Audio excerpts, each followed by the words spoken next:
Son días, pero no son buenos. No es bueno que te quieran acostumbrar a la miseria y la pobreza.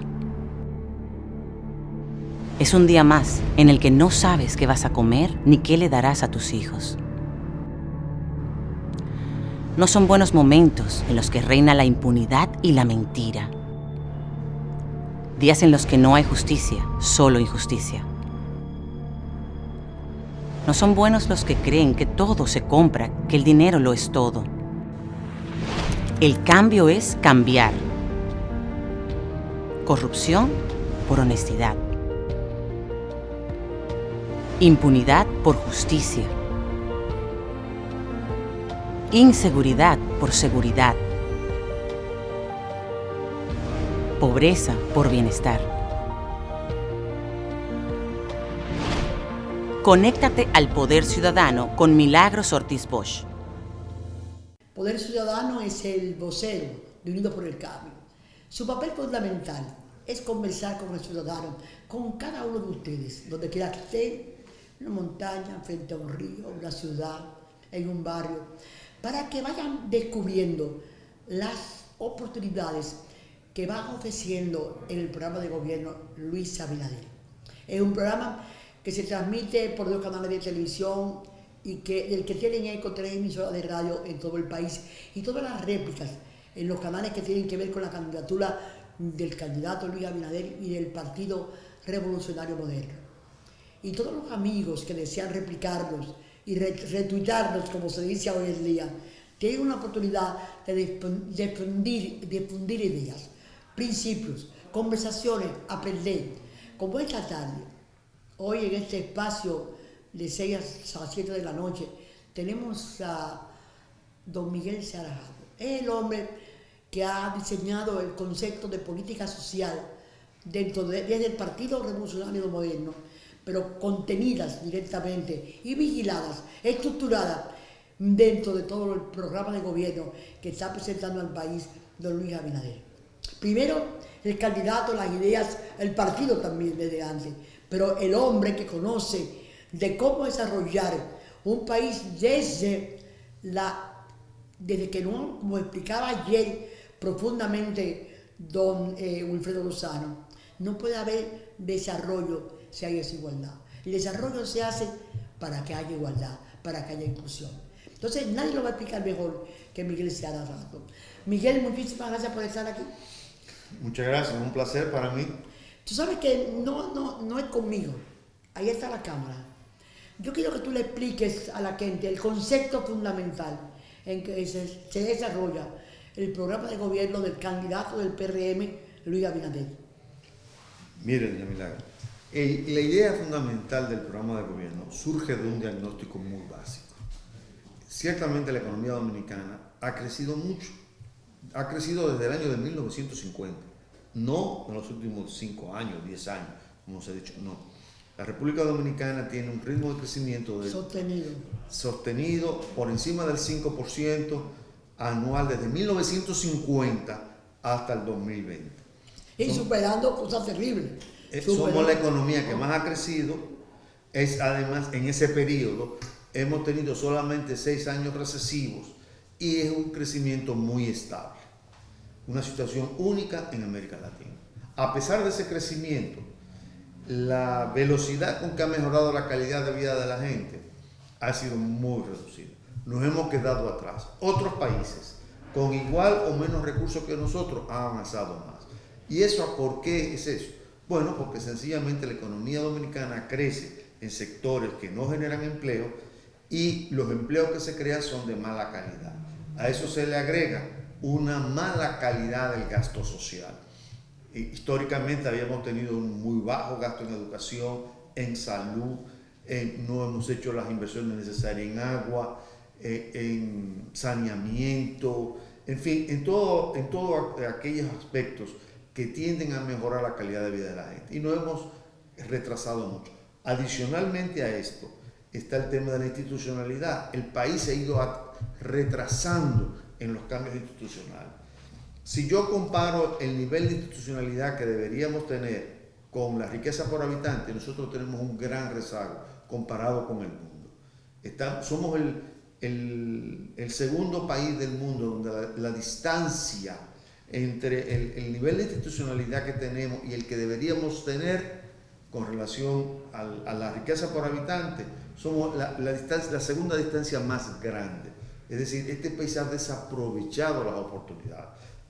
Somos el séptimo país del mundo. O sea, para ayudarle en la comprensión, teniendo la posibilidad de transformar la sociedad, de incluir más gente, de que más gente, más personas, más ciudadanos se beneficien, tenemos una distancia entre esa posibilidad y lo que realmente ha pasado. Exactamente. Cuando te regalan una fundita, te está regalando la comidita del día, pero no te está resolviendo el problema de tu desarrollo, de tu inclusión, de tu integridad, de tu respeto como ciudadano. Y eso es lo que hay, en este caso, en el planteamiento que estás haciendo, que cambiar. Exactamente. Y por eso nuestro objetivo fundamental es mejorar la calidad de vida de la gente. Ese es el objetivo número uno. Ahora, ¿qué significa mejorar la calidad de vida de la gente? La cotidianidad, señor. Que la gente pueda tener comida, que la gente pueda tener un buen trabajo, que la gente pueda tener un servicio de salud, un servicio de educación, que pueda tener agua potable en la casa, que pueda tener saneamiento. Prender la luz. Prender la luz. Que cuando uno se levanta en la mañana, justicia, prenda el radio o la televisión, haya luz eléctrica, electricidad, en fin, es la vida cotidiana de la gente. Entonces, eso determina, ese esfuerzo, esa característica de que de nuestro objetivo de mejorar la calidad de vida de la gente, entendida esta como mejorar la vida cotidiana de las personas, nos lleva a 3 principios fundamentales del desarrollo que están implícitos en el programa. En el programa. Primero, el desarrollo no es un problema técnico, es un problema de relaciones de poder. O sea, por ejemplo, vamos a explicar eso bien, relaciones de poder. Exactamente. No es un problema de que se sabe lo que hay que hacer. Se sabe lo que hay que hacer. Ahora, pongamos un ejemplo, que es un ejemplo que a mí me llega muy, me preocupa, siempre me llega muy profundamente. El nivel de privación con que vive una persona con discapacidad no es porque no haya leyes que lo protejan. Es que esas leyes no se cumplen y no pasa nada. Y no pasa nada porque ese grupo poblacional no tiene el poder social necesario para obligar a la sociedad a que se cumpla la ley. Obligar al gobierno a que se cumpla la ley. A que ejecute la ley. A que ejecuta la ley. Exactamente. Entonces, eso es lo primero. El problema, el poder es una garantía y por eso hay que crear poder ciudadano. Ese es el fundamento del poder ciudadano. Hay que crear un poder ciudadano para garantizar el desarrollo de la sociedad. Pero vamos a explicarle algunas cosas que ha logrado el poder ciudadano, porque era muy baja la inversión en educación. Y con el 4%, las marchas y las marchas y las marchas. Eso es poder ciudadano. Se logró con poder ciudadano cambiar el aporte presupuestario. Así es. Que lo establecía la ley, que no se cumplía, porque lo que se marchó fue para que se cumpliera la ley. Poder ciudadano. Ahora, se cumple el poder ciudadano y se aísla, no se le da participación al ciudadano para vigilar aquel proyecto que se hizo, porque todos los candidatos presidenciales firmaron un acuerdo, un pacto con educación digna de lo que se iba a hacer. Eso se fue aislando, porque el gobierno que llegó al poder con el 4% del mismo partido, pero de otro candidato, tomó ese dinero para hacer construcciones, muchas inversión inmobiliaria, como dice Raquel Pérez. Un formidable negocio inmobiliario. Entonces, ese negocio le quitó a la educación la calidad. ¿Por qué? Porque el poder ciudadano que marchó, no estaba presente para imponer o para hacer posible que se hiciera el plan que había elaborado la sociedad para aplicar con el 4%. Exactamente. Ese es el caso más hermoso de lo que es el poder ciudadano. Así es. El segundo punto es que el desarrollo no es una aventura personal. No es que yo voy a coger una yola irme a Puerto Rico y de Puerto Rico conseguir un avión y irme A Nueva York. a Nueva York, ¿no? Y allá en Nueva York hacer alguna riqueza o lo que sea. El desarrollo no es una aventura personal. Ahora, quien se desarrollan son las personas. Es Pedro, es Juan, es María, es José. Pero para que ese desarrollo se dé, para que esa persona esté educada, esté en salud, tenga un medio de transporte, se necesita una acción colectiva. Se necesita una acción del Estado que ofrezca un sistema de salud, que ofrezca esos tres principios fundamentales en el programa que definen nuestra concepción de desarrollo. El primer elemento es que se necesita poder, hay que construir poder. El desarrollo no es un problema técnico, es un problema... Se planea, se estudia. El problema está resuelto desde el punto de vista técnico. Obligar a hacerlo. Exactamente. Competir a hacerlo. Pero para que se pueda lograr eso, se necesita que en la sociedad haya poder, porque el desarrollo implica en cierta forma redistribución del poder, equidad del poder. Voy a poder citar un ejemplo. El nivel de privación que tiene una persona con discapacidad no es porque no existan leyes que los protegen, es que esas leyes existen, no se cumplen y no pasa nada. Entonces, ¿qué ocurre? Que por otro lado, ese grupo poblacional no tiene el poder necesario para obligar al Estado, para obligar a la sociedad a que se cumpla, ¿no?, esa ley. Y esa es la base de cualquier estrategia de desarrollo. El poder ciudadano, la construcción de poder, porque eso contribuye inclusive a la puja distributiva.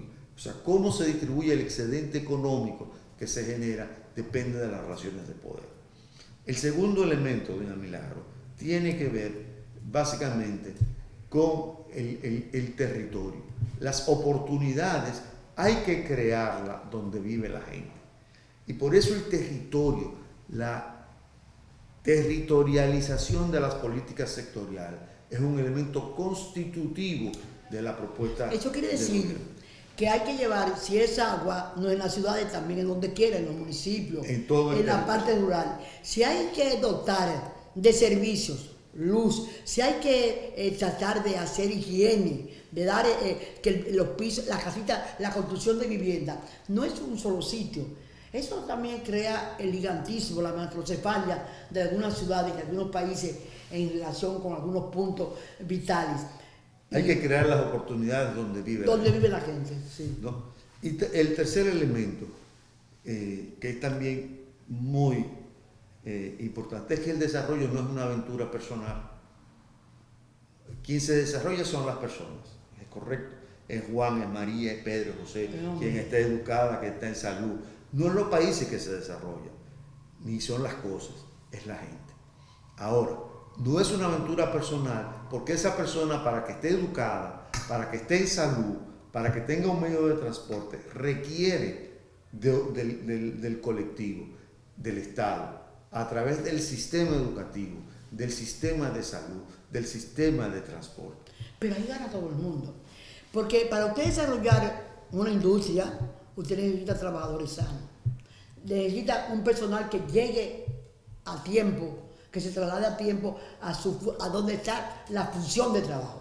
Entonces, este desarrollo que se plantea con estos tres principios, esos tres principios van a donde es la principal función del Estado, que es la inclusión, la garantía de la participación, el derecho a participar en el desarrollo, en el crecimiento, pero protege también porque crea las condiciones para el desarrollo del país en términos industriales, en términos profesionales, en la seguridad, Miguel, que es la creación de un trabajo, de un salario digno, que es fundamental. Así es. Para que estos tres hacían la cosa. Sí, y ahora, esto me da la base para tener cuatro áreas de intervenciones. La primera área de intervención es que el Estado tiene que contribuir a crear poder ciudadano. ¿No? ¿De qué manera? Bueno, crear los espacios, no cooptar a esos grupos, sino crear los espacios para que la sociedad pueda participar. Al final de cuentas es una decisión de la sociedad crear ese poder. Ese poder no se transfiere, sino que se crea. Y es la sociedad movilizada quien lo crea. Entonces, la primera línea de intervención es crear poder ciudadano. Vamos a decir lo que es crear poder ciudadano. Que si hay que hacer vedurías, hay que hacer auditorías, y tiene que participar la ciudadanía para que sean veraces. El gobierno puede crear, decir, necesitamos o vamos a crear 20, 40, 50 mil, 2.000 auditorías. Pero la va a escoger, la va a designar el gobierno. No. Si el gobierno es que la designa, el veedor va a estar comprometido con el gobierno. Es la sociedad, esos organismos, ya sean profesionales, ya sean patronatos, ya sean esos sectores sociales de la comunidad, ya sean padres y amigos de la escuela, ya sean la gente que funciona y vive alrededor de un hospital. Lo que tienen que crear, cómo van a observar para ellos y para el gobierno. Y entonces un gobierno con los ojos abiertos donde quiera va a crear inevitablemente la transparencia. Pero hay el programa. Ya la obligación, en cierta forma, es un mecanismo que obliga al gobierno, porque obviamente en el gobierno lo más fácil que puede haber es decir, yo me quiero salir de eso. Sí. Pero si yo no tengo una fuerza social que me obliga, que te ve, que me ve, que te sigue. Exactamente. Entonces me veo presionado, me veo obligado a rendir cuentas. Pero, en primer lugar, y tú me habías hablado de ese tema alguna vez, que hay mecanismos que el Estado tiene que crear y fortalecer para facilitar esa labor del ciudadano, de la ciudadanía. Primero, ya hemos hablado todo de una Procuraduría General Independiente, pero ¿y la Cámara de Cuentas? Que es el organismo de control y es la entrega de las auditorías públicas, publicarlas para que pueda el ciudadano valerse o tener un instrumento fundamental de análisis. Y además, y la ley de libre acceso a la información, tanta información que te llega, el gobierno tiene que obligarse a cumplir, a publicar la auditoría. Absoluta transparencia. Exacto. Porque eso es lo que garantiza el desarrollo, ¿no? Esos mecanismos son lo que garantiza el desarrollo. El otro área de intervención es que tenemos que aprender a hacer la política de una manera diferente. Así. La política que se ha hecho en el país tradicionalmente es el clientelismo. Pero el clientelismo es la negación de los derechos y por lo tanto la negación de la democracia y por lo tanto la negación de la construcción de un poder participativo. Y no desde el punto de vista personal, es de la sustracción, porque así hay que decirlo, de los recursos que son del pueblo. Claro. Porque el que se beneficia, el que reparte el clientelismo, quiere coger el poder de control. Y el que te controla no hace democracia. Darte como favor lo que te corresponde como un derecho. Como un derecho. Eso es fundamental. Eso implica que la política hay que hacerla de manera diferente. La política tiene que ser un espacio de concertación, de convocatoria, de creación de consenso, ¿no? De participación. Esa es la política. Lo decía Luis Abinader en el cierre de la cumbre. Él decía, esa cumbre no se ha cerrado. Esa cumbre va a ser yo quiero que la convirtamos en un estilo, de una manera de consulta, de conversación permanente para poder gobernar con la gente incluida. Exactamente. Incluida. Bueno, tenemos que hacer una pausa y volvemos un ratito. Imagínate que aquí estuviéramos reunidos todos los dominicanos. Una tercera parte seríamos de zonas rurales, con escasos servicios y muy pocas oportunidades de trabajo. Nuestros hijos no tendrían escuelas ni centros de salud cercanos.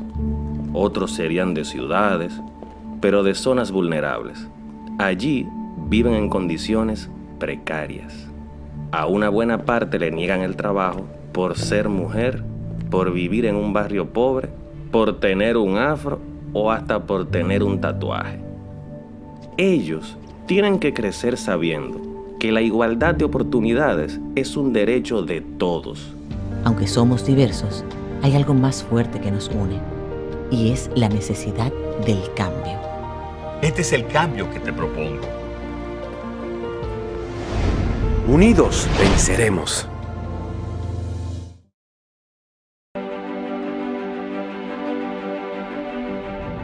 En nuestros primeros 100 días de gobierno, enfrentaremos la delincuencia, mejorando las condiciones de vida de aquellos que tienen la responsabilidad de cuidarnos, porque necesitan mejores condiciones para brindar seguridad.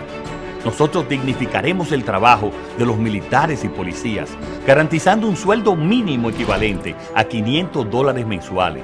Hoy, la inseguridad es un problema, pero en el gobierno del cambio y la esperanza nos ocuparemos de la solución. Unidos, venceremos. Unidos venceremos. Vota 2, vota PRM. Bueno, estamos, como todos están enterados y conociendo esa figura tan querida, con Miguel Sarajato, el hombre que ha diseñado, ha tenido en cuenta la importancia de las políticas públicas como un elemento transversal quizás de todo el programa de gobierno, porque un gobierno trabaja para el país, para el público, para la gente. Y entonces el concepto novedoso que se agrega en este programa de gobierno es que está diseñado desde las políticas públicas. Primero, Miguel, nos explicaste los 3 principios fundamentales. Bueno, el objetivo, calidad de vida de la gente. Sí, el objetivo. 3 principios. 3 principios. Y estábamos a los 4 ejes. 4 áreas de intervención. 4 áreas. Las 2 primeras las hemos explicado. Tenemos que ir a la tercera y a la cuarta. Exactamente. Antes La de llegar primera es creación de poder ciudadano. Poder ciudadano. ¿No? La segunda es cambiar la forma de hacer la política. No sé si nos quedó claro lo que yo quería explicar. Que poder ciudadano, un ejemplo que la gente conoce, es el que acá vivimos hace unos años con el 4%. Exactamente. No sé, como decía Miguel, son principios que están establecidos en la ley, derechos que están establecidos en la ley y que no se ejecutan. Él lo explicó muy bien con las leyes de la discapacidad, que están en las leyes, pero no se ejecutan. En el 4% tuvimos las marchas y las remarchas para hacer que la ley, que era la ley 6697, la ley de educación, que establecía un presupuesto determinado para la educación, que no se cumplía. Las marchas hicieron posible frenar ese deterioro y hacer realidad que el presupuesto se cumpliera. Y ganamos una batalla de poder ciudadano, todos juntos. Pero ¿qué pasó? Que ese convenio de aprobar el 4% lo consiguió la coalición por una educación digna y tenía un programa para ejecutarse. Llegó el gobierno de don Danilo Medina, ejecutó el 4%, que era una obligación que habíamos impuesto a los ciudadanos. Pero ¿qué pasó? No se cumplió el papel, se usó para hacer un magnífico negocio de construcción y de inmobiliario. Y se dijo lo que quería el pueblo que se hiciera con ese 4%. Ese es un caso, Miguel, de no aplicación, de no ejecución del poder ciudadano. Exactamente. Eso es un ejemplo que queríamos dar para que se entienda muy bien el primer eje del programa. Entonces, la segunda área de intervención, como había mencionado anteriormente, es cambiar la forma de hacer la política, Sí. ¿no? Basada en una política donde la política sea un espacio de convocatoria, de concertación, de propuesta, de creación de consenso. El tercer elemento tiene que ver con la innovación. Y la innovación tecnológica, hay que cambiar la forma de producir en la sociedad dominicana, vinculándolo más al tema de la producción, de la innovación en las empresas y la innovación, o sea, tecnológica y la innovación organizacional. ¿Y qué consiste el aporte del gobierno para lograr eso? En entendimiento con un sector, porque el Estado no aspira a ser el productor. No. Usted tiene una serie de costos que se crean en la sociedad por la forma como está estructurada, organizada. Por ejemplo, el transporte. El transporte no es un problema tecnológico de envergadura, de un microchip a la luna. No, el problema de transporte es que hay una estructura institucional que no permite, que genera costos adicionales y nos hace menos competitivos como país. Entonces, ¿qué es lo que hay que hacer? Bueno, hay que organizar el transporte y eso es innovación organizacional. Es decir, crear un sistema de transporte que permita a la gente vivir, pero que al mismo tiempo sea eficiente, ¿no? Que abarate. Que abarate. Y evitemos el costo que tiene movernos en la ciudad de Santo Domingo, que a veces hay que agregar 2 horas, 1 hora para caminar 5 kilómetros o 6 kilómetros. ¿No? Y el cuarto factor tiene que ver... Ese, el tecnológico, tú pusiste un ejemplo del transporte, pero vamos yo más allá. Hay que cambiar sistemas obsoletos de producción. Por eso hablamos de la organización de la innovación tecnológica. Y hay una dimensión que abarca muchos que es la empresa, donde nosotros tenemos que ayudar a la empresa a que pueda a adoptar esos cambios tecnológicos, ¿no? Pero hay otros cambios que son innovaciones tecnológicas que tienen que ver, con innovaciones organizacionales que tienen que ver más que nada con la forma como está funcionando la sociedad. ¿No? Que genera altos costos y que genera retardo. O sea, a veces una inversión que tiene ya un financiamiento en un banco y no entra en la producción causa un recargo de costos innecesarios. Y el cuarto elemento tiene que ver con reorganizar al Estado. O sea, tenemos un Estado que no tiene ninguna capacidad de liderazgo, que es muy ineficiente, muy ineficaz, que tiene instituciones que son redundantes. En fin, hay que reorganizar el Estado para mejorar el impacto de la intervención estatal en la economía y en la sociedad. Miguel, pero mi impresión también es que cuando uno llega, el caso de la experiencia mía, uno llega a una institución y encuentra ese entusiasmamiento, pero también encuentra un personal que tiene una experiencia acumulada de procesos y honestidad. Esa modernización es el reconocimiento de esos valores. Claro. También no es incorporar esos valores con una forma diferente, con un tratamiento de oportunidades diferentes, de desarrollo de su trabajo, ¿verdad? Sí. Es así la cosa. Y bueno, y finalmente, doña Milagro, tenemos 7 ejes transversales en todo el programa de gobierno. ¿Qué significa un eje transversal? Bueno, un eje transversal son una serie de temas que deben estar incluidos en la formulación, ejecución y ser un criterio de evaluación de todas las políticas públicas. Y entre eso está primero género. Nosotros no podemos pensar hablar de equidad, de una sociedad equitativa, una sociedad donde vamos a mejorar la calidad de vida, si de alguna manera el 50% de la población está excluido. La mujer. Entonces ese es un tema. Y ese sí que es un concepto que crea igualdad. Exactamente. Un criterio de igualdad. Exactamente. O sea, es un tema central en todo esto. En segundo lugar, nosotros tenemos que transversalizar el tema del territorio a todas las políticas públicas, porque tenemos que garantizar que en todas las políticas públicas, todas, de un modo u otro, impactan al territorio. Y tenemos que garantizar... O sea, lo rural, lo urbano... La provincia, Montecristi, Dajabón... O sea, que el desarrollo no sea... Hay una enfermedad muy, muy extraña en la que la gente le crece... elefantiasis, le crece un pie o un brazo. O lo que se ha llamado la microcefalia de las grandes ciudades del mundo. Sí, claro. Que se tragan en el país. Entonces, aquí hay un desarrollo armónico que va a tender a que llegue a todo el mundo, no a la exclusión, no que se sientan parte de ser ciudadanos dominicanos atendidos por su gobierno. Así es. El tercer eje importante, transversal, es la transparencia. Desde luego. No, la transparencia hace las cosas más difíciles, eso es verdad, pero le da legitimidad. Pero te la comienza a ser difícil, pero después te da una facilidad fuera de serie. Porque la gente aprende que es por esa vía que se va a hacer y todo el mundo tiene que conducirse de manera transparente.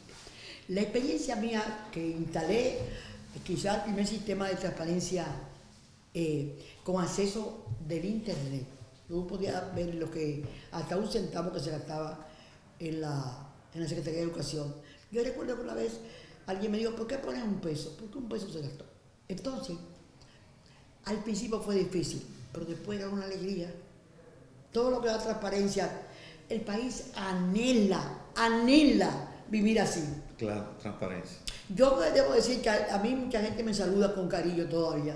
Y de eso que se recuerdan de mí. Y eso no le dio beneficio a nadie. No enriqueció a nadie. No hizo más poderoso a nadie.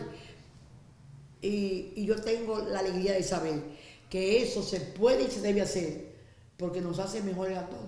Así es. No te interrumpo. El otro elemento importante es el tema de la sostenibilidad. Y la sostenibilidad tiene una dimensión muy particular en República Dominicana. Nosotros esta es la vulnerabilidad que se deriva de nuestra condición de isla. Nos sitúa entre los primeros 20 países, quizás hasta los primeros 15 más vulnerables del mundo. Somos un país en extremo vulnerable al cambio climático y al impacto de los desastres naturales. Del efecto invernadero. No, y por ejemplo, los ciclones. Los ciclones. El Irma y los dos ciclones que desafortunadamente atacaron a Puerto Rico. ¿No? Pero aquí vivimos, todavía hay una generación, 2 generaciones detrás de mí que vivieron el David. Exactamente. ¿No? Entonces, ese tema es sumamente importante y requiere una atención especial. ¿Cómo vamos a abordar el tema de nuestra condición de insularidad? ¿No? ¿Cómo vamos a hablar, por ejemplo? Muchas veces me dicen, cuando me hablan de empresas o empresas mineras o de algunos sectores, me dicen, no, porque en México se hace tal cosa, porque en Brasil se hace tal cosa. Sí, el impacto del cambio climático en Brasil va a ser muy diferente al impacto del cambio climático en la República Dominicana. De un país cuyo renglón turístico es tan incidente Exactamente. en los números económicos de la República Dominicana y cuya playa y cuyo ambiente, cuya combinación y cercanía con el mar es tan importante en ese desarrollo turístico. Así es. El otro tema es rendición de cuentas. No podemos gobernar pensando en la gente si no hacemos rendición de cuentas. Si no hay rendición de cuentas, no hay legitimidad, no hay creencia. La gente no nos va a creer, no vamos a tener legitimidad en lo que hacemos. ¿No? O sea, la gente no va a pensar que estamos haciendo la cosa correcta si no le rendimos cuenta. Entonces, Miguel, vamos a tratar de decirlo como lo recibo yo. Si para poder alcanzar el desarrollo, que es el desarrollo real es la eliminación, el vencer la desigualdad. Hay 7 temas fundamentales, 7 ejes, que si no lo insertamos en el accionar diario de un gobierno, no lo vamos a alcanzar. Entonces, cuando hay que preguntarle a una gente, ¿va a ser posible ese gobierno? Pregunte cuáles son los ejes fundamentales de su gobierno. El que no te lo dice, está hablando de lo mismo de siempre. Nosotros queremos decir que el poder ciudadano es actuar de manera, enfrentar, de manera enfocar de manera diferente lo que es el desarrollo para el bienestar de la gente y del progreso dominicano. Entonces, rendición de cuentas. Si no rendimos cuentas, no sabemos qué se está haciendo con el dinero. Exactamente. Transparencia, para saber que se hace bien y que todo el mundo, todos los ciudadanos tengan derecho a saber lo que se hace. El medio ambiente. En la condición de insularidad. Sí, porque somos una isla y como que te agregué, que depende mucho del turismo. Exactamente. Su gran empresa creada últimamente es el turismo. Entonces tenemos rendición de cuentas, transparencia, sostenibilidad. Tenemos aquí también territorio. Incorporar el territorio que como parte de nuestra concepción. La política que tiene que ver con la mujer. Exactamente. La participación de la mujer. Y dos más. ¿Y 2 más que son? Bueno, acciones específicas para los grupos más vulnerables. Exacto. Aquellos grupos que porque ese es el papel del Estado. No podemos dejar atrás grupos humanos destruidos, sino tenemos que ir preparando grupos humanos que van a subir socialmente. No será una carga, ni para la familia ni para la sociedad. Son grupos que por su condición, por edad, por su condición etaria, ¿no? Ya sea envejeciente o niños discapacidad, niños especiales, enfermedades catastróficas, ¿no? Población en situación de pobreza, madres adolescentes. Esa población necesita una atención especial y que hay que darse como derecho. Es un derecho de esa población, ¿no? Y hay que darles. ¿Y la primera? ¿No? Y finalmente está el tema de la transformación digital. Sí.